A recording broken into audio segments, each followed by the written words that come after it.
Hello everyone and welcome to another commentary video. Today we're going to talk about the thin effect. I am calling it the thin effect because I don't know if there's an actual word for it. I tried to search, but it's very difficult to ask Google when you don't know what you're looking for. Like with Stockholm Syndrome, I could easily just type, what is it called when you fall in love with a kidnapper, or you fall in love with your kidnapper, and it comes Stockholm Syndrome. But the thin effect to me is basically falling in love with someone or realizing you have feelings for someone because someone else points it out. For example, you've been friends with this person for years and you don't have any romantic feelings for them, at least you don't think you do, but someone comes in from the blue and say, hey, I saw you two together. It looks like there's something more going on between you. And because of that, you start developing romantic feelings or start recognizing your feelings that were once friendship as romantic for this person. That is what the thin effect is. But asking Google to tell me the medical or the psychological term for that is difficult. Google had no idea and neither do I. So for this entire video, we're going to call it the thin effect. For our display today, we're going to have three couples show us this effect. One is Amaya and Paul from El Internado Las Cumbres. It is a Spanish series. The second couple is Jocelyn and Harry from Mistresses. And finally, Lexi and Mark from Grey's Anatomy. ¿Tú qué pasa, que no te acojonas nunca o qué? Sí, a veces tengo pesadillas contigo. ¿Y son pesadillas seguro? Just a quick summary. Paul and Manu, Amaya's boyfriend, are best friends, and they also want to escape their boarding house that they feel trapped in because the boarding house is very strict and the staff is quite hard on the students. So they make an escape plan, but things don't go right. Amaya breaks her ankle on a fall and Manu gets taken away. In the course of them trying to find Manu, Amaya and Paul begin to get closer together because they were not actually friends at the beginning. He was more Manu's friend than he was hers. But over time, she begins to trust him. She begins to spend more time with him. And then one day, she gets jumped by a bunch of kids because there was kids at this boarding school. And they beat her up because one of the kids is friends with Paul's sister and they believe Amaya is bullying Paul's sister, so they wanted to send a message. I believe that's what happened, but I could be wrong. It's been a while. Amaya realizes that they are friends of Paul's sister, and so when she sees the girl, she goes to her and she grabs her and she pulls her into the bathroom, threatens her that the last person who hurt her was her dad, and he ended up staring down the barrel of a shotgun, which wasn't a good thing. So she was basically threatening the girl when Paul walks in, sees what is happening and pulls her off his sister, telling her that she has no right to touch his sister and he wouldn't stand for it. She tells him his sister is evil and he said, I'll handle that, not you. Then his sister says, what are you going to do? She's threatening to shoot me. You're not going to do anything, are you? Because you always put her over me. What, do you like her that much? ¿Y qué vas a hacer? Dice que me va a disparar con una escopeta. Sí, ya sé que no vas a hacer nada. Porque siempre la pones por delante.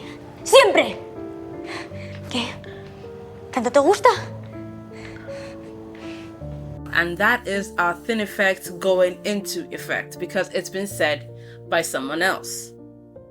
And after the scene, it follows up with her trying to fix her hearing aids, where she asks him if he has anything she could use, I think. He gives her something, she fixes it, and then she gives him a kiss on the cheek. And this is where you see the effect has taken over her. Why?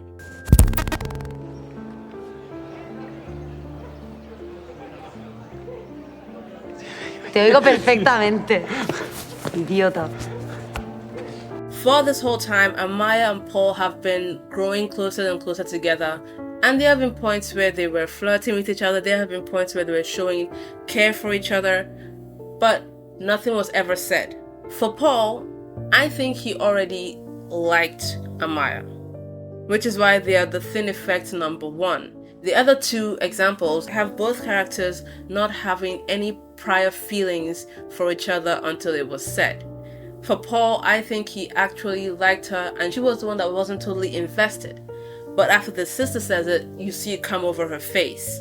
And the next scene they have together, she's trying to fix her hearing aid. When he sits beside her, she looks a bit shy and hesitant before she finally gives him a kiss on the cheek. Gracias. Why do I think this effect has come into play? The other time she was flirting with him, she didn't have this hesitancy over her face. She just did because she wanted. They danced together, they went back and forth, and she looked all confident. But after the sister said, "Do you like her that much?" she now has this reaction where she's thinking about what she's going to do, which is kiss him before she does it. That is our number one example. They are the weakest of my thin effect because it only affected Amaya and not Paul. Paul already liked her. That is not in doubt. But Amaya got the effect over her where her feelings for him began to change because she heard his sister say that. So now that someone has said it, she has to reevaluate all the other times and all the other instances where there was a hint of anything. And there we go. Harry kissed me. Did you tell Savvy he kissed you? Are you freaking high? No, of course not. Hopefully our second example with Harry and Joss is going to be clearer on the thin effect I'm trying to push forward, because the effect happened over a span of different days and with each of them experiencing the effect at different times. Context. Joss is Harry's sister-in-law. He is married to her older sister and they have been married for what I think is 15 years. He is one of the only people outside of her sister and friends whose advice she takes to heart. In fact, he is one of the only people outside her sister, because when he advises her, she really takes it to heart more than she takes to heart the advice of the other friends. She holds him at a high point in her heart as a friend, as a brother-in-law, as her sister's husband. But everything comes crashing down when her sister cheats on Harry and they begin to have a strained relationship. That happened in season 1, but you could see that Joss and Harry were still close to each other because whenever she needed help, Harry was there for her. When she had a breakdown, he stayed overnight and gave her another great piece of advice. When he needed her help talking to her sister, she would help him out. You could tell they cared for each other. I don't know what I'd do without her. Hey, she's gonna be fine, okay? And you're gonna be fine. Season 2, her sister and Harry are on the way for a divorce, and she is not sure about keeping her friendship with Harry, but her sister says it's okay. So they start a business together, and as they were working together, Joss meets Scott, who later becomes her boyfriend. After they start dating, Harry comes to Joss with the news that he wants to return back to Australia to start his own restaurant because there's nothing in the city for him anymore. He came for her sister, their relationship is over, and he feels like he's lost his way. We see Joss not completely on board with this because, as I mentioned, she holds Harry in a very high position in her heart. She loves having his friendship, she loves having his advice, and the fact that he was leaving was really bothering her. But it's all in the context of losing someone she trusts a lot. Are you sure? Yep, sure. I'm gonna miss the crap out of you. I know. But she finally gets Harry to stay, and her boyfriend says, "You know, you're doing a lot for this guy. It looks like there's more." You do an awful lot for this guy. Harry? Yeah, Harry. "Are you sure there's something you don't want to tell me?" And she goes like, it's Harry. It's my sister's ex-husband. There's nothing. No, you're not worried about, like, Harry and me, right? Should I be? Scott, he's Savvy's ex-husband. That would never in a million trillion years happen. And when she hugs him, you see in her face that the thin effect has set in. Now, this is why I prefer it over El Internado Las Cumbres. Harry isn't there to hear her boyfriend say that. Only Joss has heard him say that. So Joss is now the only one of the two in the thin effect, which leads us to the next episode. Joss and Harry are working together like they always do. Harry is very comfortable with Joss, so we see him talking to her from his shower, and then he comes out in a towel. It's no big deal for him. This is something that he has done before. He doesn't see a reason he should be nervous or think about it, but Joss has the thin effect in effect. So she is skittish, she is jumpy, and she doesn't want anything to do with that. She asks him to put a shirt on, and for the entire episode she is on edge. So she's cool and you should go out with her. Why? It's time to get back out there, buddy. No, I mean, why are you doing this? Harry, on the other hand, thinks she's just acting weird and is wondering what's wrong with her, in which she tells him that nothing is wrong. So she tries to set him up with her old girlfriend, It doesn't work out, and then he asks her, what is really going on with you? Is it because you're in a relationship, you want everyone to be in a relationship? They have a laugh about it, and then she says, no, it's really silly. Scott thinks that we spend too much time together. So I don't know, I thought that maybe if you were seeing someone else. Anyway, it was stupid. Harry is now under the thin effect. I don't know if that makes it even more understandable. The thin effect is hearing someone give another take on a relationship that is otherwise normal to you, and you begin to see it as more because of what they said. When Scott said what he said, Joss had to start reevaluating all the time she and Harry were together, and somewhere in her mind maybe things started changing from friendship to romance. But Harry didn't have that. Now when Joss said it, Harry goes under the thin effect. Now both Harry and Joss are under the thin effect. Harry was actually one of the people that advised Joss to take her relationship seriously. He had no problem giving her advice about Scott. She would come to him and talk to him all about their problems, and he would give her good advice on how to fix it and how to make it better. Joss, you seem to be generally happy lately, which might have something to do with this guy. I wouldn't do anything drastic if I were you. Okay. Now Scott proposes to Joss, and she's excited. She wants to share with Harry. But again, now they're both under the thin effect. She has to give the ring away to fix, so Harry doesn't see it the first time they meet. And when she has a chance to tell him, she says nothing. She's hesitant about it. Again, under the thin effect, because if it was before, she would have said it, no problem. Now she's thinking about it. But the ring got fixed. She got it back on her finger. Harry and her start to celebrate, in which she gives him a beer and he sees the wedding ring. He sees the engagement ring. And his reaction is not like the other time she came to talk to him about Scott. He is in shock. It wasn't everyone's favorite relationship, but it was mine. So I actually loved watching the thin effect in this series because of how it happened differently. They both experienced it at different times, and when they were both under the effect, you could see the change it had, where their friendship no longer felt like friendship because someone else told them it wasn't friendship. We're not going to waste time on it. We're going to go to the last and the best thin effect in TV show history for moi, which is the thin effect on Lexi Gray and Mark Sloan. You okay? I love you. Oh God! Oh my God! That just came flying out of my face. It was just kind of. I love you. Mark and Lexi's relationship started out in season 5, episode 1 or 2, I'm not sure, where they were bantering back and forth about her liking George. Over time, they started to build this friendship of teasing each other, where anytime she mentioned George, he would say, "That's pathetic." I'm pathetic. And George doesn't know I exist, and I missed my surgery, and blah, blah, blah. Could you please just tell me how it went, Mr. Pat? We didn't get to do the surgery. But he also starts to like her because she's very lively.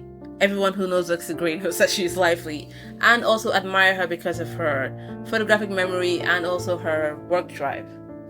But it comes a scene where Meredith, her sister, becomes worried because she thinks that Lexi is in a difficult place, and any romantic relationship with Mark is going to make her even more vulnerable.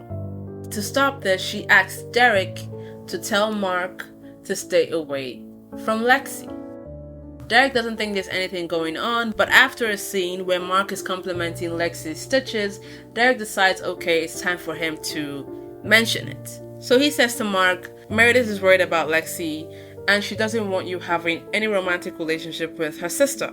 Apparently Lexi is fragile, and getting involved with a superior might make her more fragile, so... I was talking about her suture. Now, remember, up until this point, Mark and Lexi were just building a friendship. It was just them teasing and going back and forth with each other. But after this, Mark is now under the thin effect. Mark sees Lexi in a bar, and you can tell he's under the effect because he's not seeing her as he used to see her. Now he sees her as someone he's interested in, and this goes on for a long time. Mark is under the effect for more than a week or so. I don't know how long it was until Lexi got under the effect, but you see Mark dealing with it. Anytime he meets her, she's still normal, talking to him like she used to, teasing him about, oh yes, the damn interns.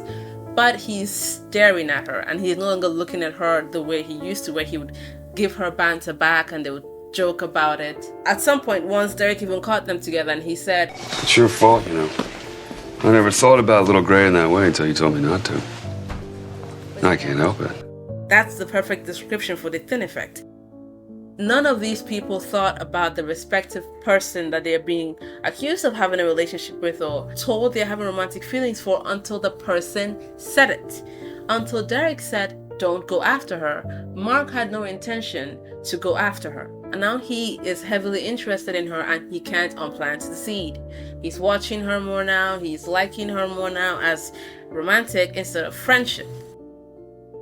Then Lexi has her big breakdown where they almost kill one of their friends, Sadie, and they're put off work. But Lexi wants to do something and she goes to Mark for help. And of course, he did help. Dr. Gray, who's been banned from the OR? She's on cappuccino duty, which, Dr. Gray, I'm still waiting for.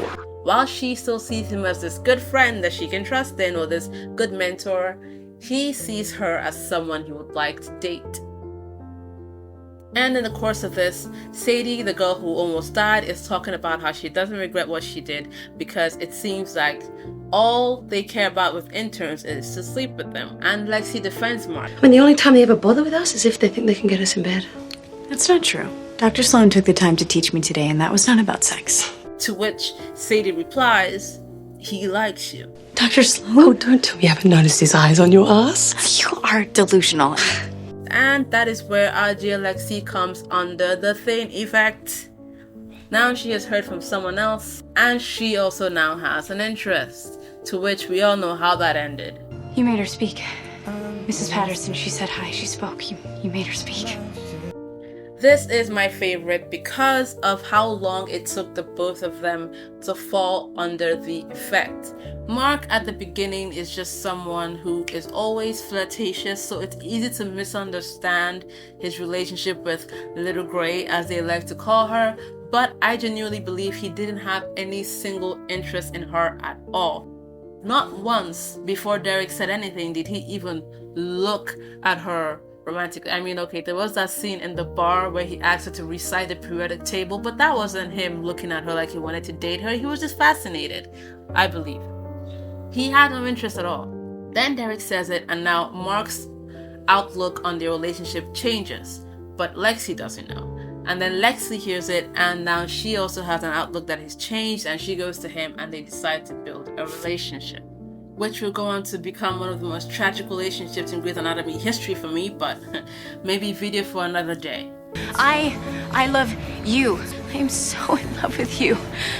And you're in me. And that is it for our Thin Effect, guys. I really love these 3 series.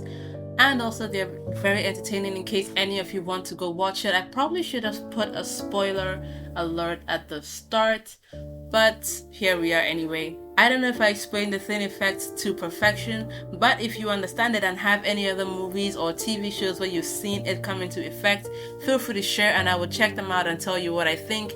Thank you for coming. I'll see you in the next video.